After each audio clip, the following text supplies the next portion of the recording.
के लिए इस प्रतिबंध के विरोध में लड़ाई के मैदान में उतरी थी। और तब हमारी साल की एक वीरांगना श्रीमती सरोजिनी बोस,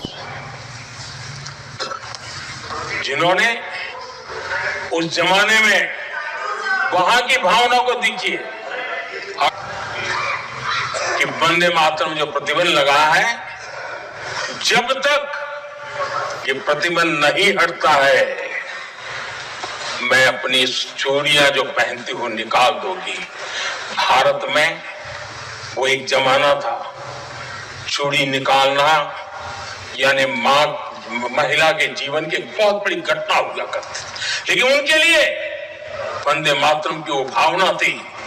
उन्होंने अपनी सोने की चूड़ियां, जब तक वंदे मातरम प्रतिबंध नहीं हटेगा मैं दोबारा नहीं धारण करूंगी, ऐसा बड़ा व्रत ले लिया था। हमारे देश के बालक भी पीछे नहीं रहे थे। उनको कोड़े की सजा होती थी, छोटी छोटी उम्र में उनको जेल में बंद कर दिया जाता। और उन दिनों खास करके बंगाल की गलियों में लगातार वंदे मातरम के लिए प्रभात फेरियां निकलती थी। अंग्रेजों की नाक को दम कर दिया था। और उस समय गीत गूंजता था बंगाल में, जाए जावे जीवोनो चोले, जाए जावे जीवोनो चोले, जोगो तो माजे तोमार काजे, वंदे मातरम बोले। अर्थात हे मां, संसार में तुम्हारा काम करते और वंदे मातरम कहते जीवन भी चला जाए तो वो जीवन भी धन्य है। ये बंगाल की गलियों में बच्चे कह रहे हैं। ये गीत उन बच्चों की हिम्मत का स्वर था और उन बच्चों की हिम्मत ने देश को हिम्मत दी थी। बंगाल की गलियों से निकली आवाज देश की आवाज बन गई थी।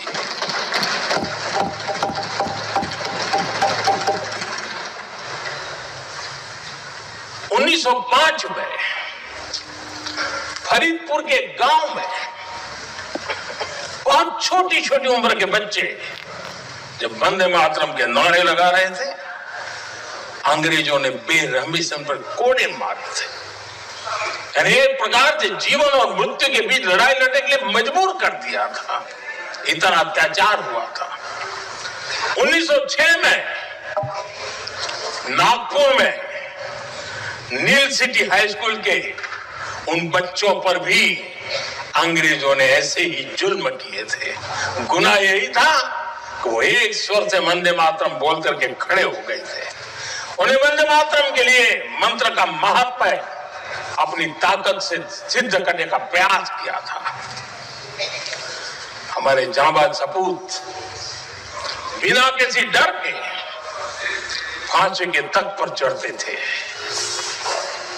और आखिरी सांस तक वंदे मातरम, वंदे मातरम, वंदे मातरम, यही उनका भाव घोष रहता था।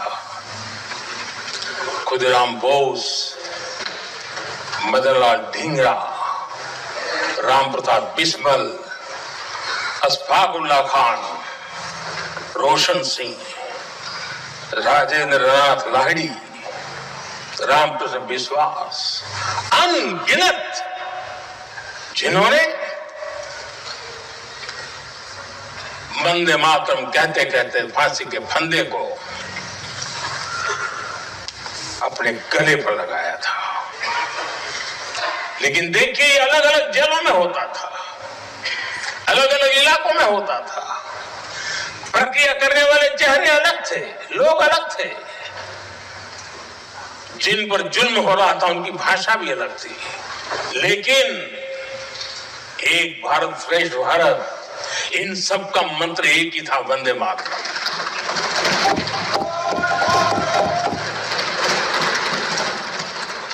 चटगांव की स्वराज क्रांति, जिन युवाओं ने अंग्रेजों को चुनौती दी, वे भी इतिहास के चमकते हुए नाम है। हरगोपाल बाल, पुलिन विकास घोष, त्रिपुर सेन, इन सब ने देश के लिए अपना बलिदान दिया।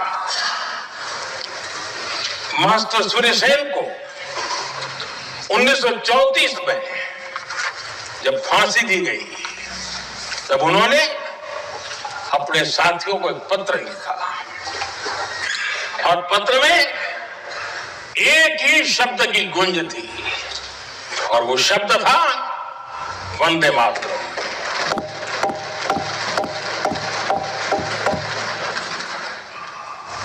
आदरणीय अध्यक्ष जी, हम देशवासियों को गर्व होना चाहिए। दुनिया के इतिहास में कहीं पर भी ऐसा कोई काव्य नहीं हो सकता, ऐसा कोई भावगीत नहीं हो सकता जो सदियों तक एक लक्ष्य के लिए कोटि कोटि जनों को प्रेरित करता हो और जीवन आहूत करने के लिए निकल पड़ते हो। दुनिया में ऐसा कोई भावगीत नहीं हो सकता जो वंदे मातरम। पूरे विश्व को पता होना चाहिए कि गुलामी के कालखंड में भी ऐसे लोग हमारे यहां पैदा होते थे जो इस प्रकार के भावगीत की रचना कर सकते थे। ये विश्व के लिए अजूबा है, हमें गर्व से कहना चाहिए, तब दुनिया भी मानना शुरू करेगी। ये हमारी स्वतंत्रता का मंत्र था, ये बलिदान का मंत्र था, ये ऊर्जा का मंत्र था, ये सात्विकता का मंत्र था, ये समर्पण का मंत्र था, ये त्याग और तपस्या का मंत्र था, संकटों को सहने का सामर्थ्य देने का ये मंत्र था और वो मंत्र वंदे मातरम था।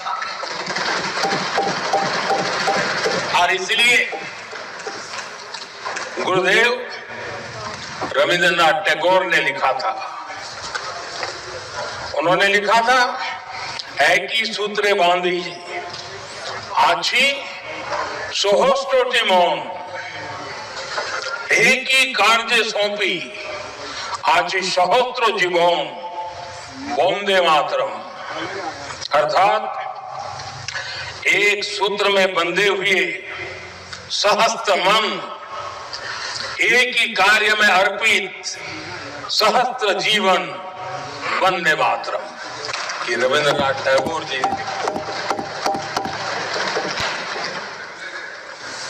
आदरणीय अध्यक्ष जी, उसी कालखंड में वंदे मातरम की रिकॉर्डिंग दुनिया के अलग अलग भागों में पहुंची और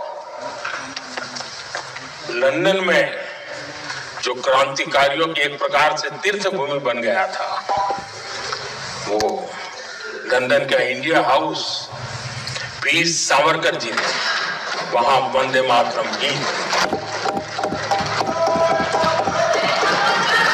और वहां ये गीत बार बार गूंजता था। देश के लिए जीने मरने वालों के लिए कोई बहुत बड़ा प्रेरणा का अवसर रहता था। उसी समय बिपिन चंद्र पाल और महर्षि अरविंद घोष, उन्होंने अखबार निकाले, उस अखबार का नाम भी उन्होंने वंदे मातरम रखा। यानी डगर डगर पर अंग्रेजों की नींद हराम करने के लिए वंदे मातरम काफी हो जाता था और इसलिए उन्होंने इस नाम रखा। अंग्रेजों ने अखबारों पर रोक लगा दी तो मैडम भिकाजी कामा ने पेरिस में एक अखबार निकाला और उसका नाम उन्होंने वंदे मातरम रखा। आदरणीय अध्यक्ष जी, वंदे मातरम ने भारत को स्वावलंबन का रास्ता भी दिखाया। उस समय माचिस की डिबिया, मैच बॉक्स, वहां से लेकर के बड़े बड़े शिप उस पर भी वंदे मातरम लिखने की परंपरा बनी और बाहरी कंपनियों को चुनौती देने का एक माध्यम बन गया, स्वदेशी का एक मंत्र बन गया। आजादी का मंत्र स्वदेशी के मंत्र की तरफ विस्तार होता गया। आदरणीय अध्यक्ष जी, मैं एक और घटना का जिक्र भी करना चाहता हूं। 1907 में जब वीओ चिदम्बरम पिल्लाई उन्होंने स्वदेशी कंपनी का जहाज बना तो उस पर भी लिखा था वंदे मातरम।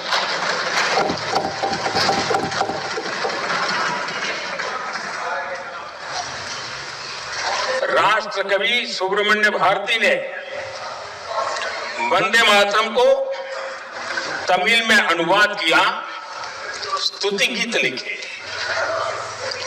उनके कई तमिल देशभक्ति गीतों में वंदे मातरम की श्रद्धा साफ साफ नजर आती है।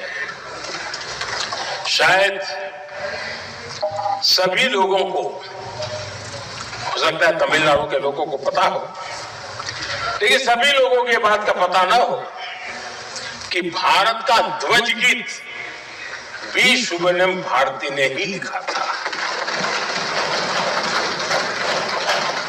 उस ध्वज गीत का वर्णन जिस पर Still typing in your stop loss and target price manually? With Sahi Trading app, just drag and drop right on.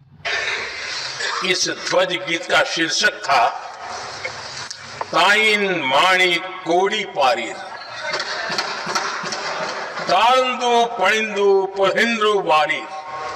अर्थात देश प्रेमियों, दर्शन कर लो, समय अभिनंदन कर लो, मेरी मां की दिव्य ध्वजा का वंदन कर लो।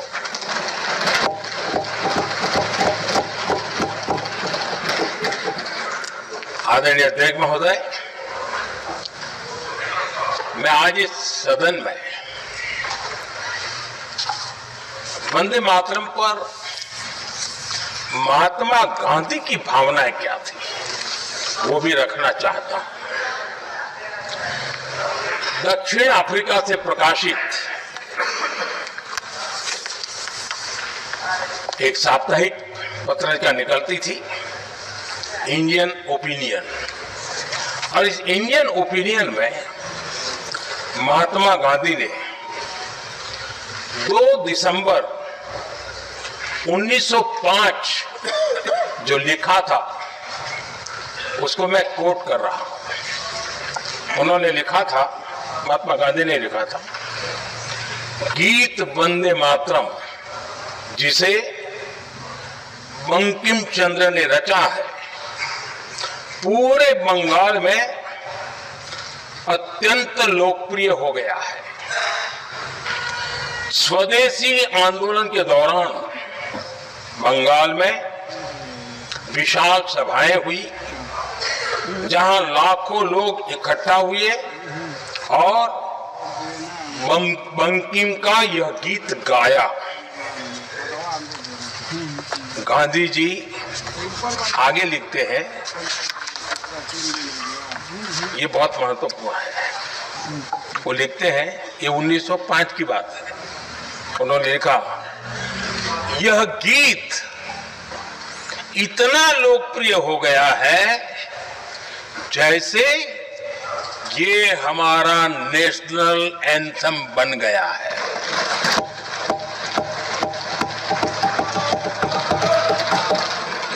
इसकी भावनाएं महान है। यह अन्य राष्ट्रों के गीतों से अधिक मधुर है। इसका एकमात्र उद्देश्य हम में देशभक्ति की भावना जगाना है। यह भारत को मां के रूप में देखता है और उसकी स्तुति करता है। अध्यक्ष जी, जो वंदे मातरम 1905 में महात्मा गांधी को नेशनल एंथम के रूप में दिखता था, देश के हर कोने में, हर व्यक्ति के जीवन में जो भी देश